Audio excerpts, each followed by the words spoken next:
Groundwork RVA is an organization. We're 7 years old. We are devoted to skills-based learning for young, primarily black and brown kids in Richmond, Virginia. Our mission is to help support and grow the next generation of urban conservationists.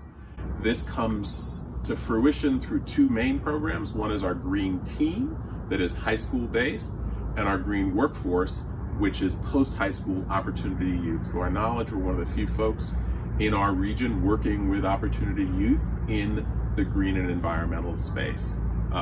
Typically in the course of a year, through both programs, we'll see 40 to 50 young folks come through, mostly who are on the high school side, and turning into summer youth employment, doing everything from building out urban garden spaces to creating water capture systems to doing rain gardens.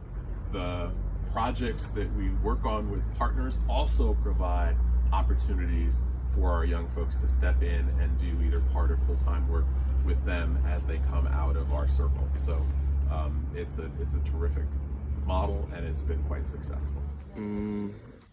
Things like reconstruction or framework, which we'll specialize in, I guess.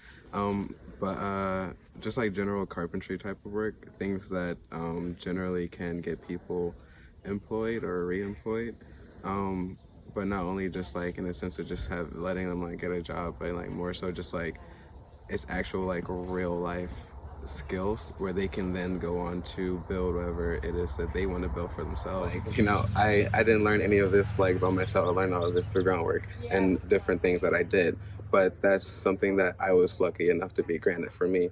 But it's not something that, it's not like, I always, like, just something I'm trying to do as an individual person, but just somehow bring that back into the community. After I started working and I started realizing the real life impact that I was having with my community, the kids there, you know, the kids would come and they would see us doing what we're doing and, you know, stop and look or, you know, just be, I don't want to say they were inspired, but I would say they definitely took note of a different path. You know, growing up in urban communities, sometimes you feel like you don't really have a lot of hope and you don't have a lot of options. So, you know, if and I know I was somebody who was of that mindset, so doing something like this, I think is like, you know, very inspirational, motivational, and I just want to keep doing that just like the same way my friends did for me. I want to do that for other little kids around the community who, you know, may feel like they don't have any other way out.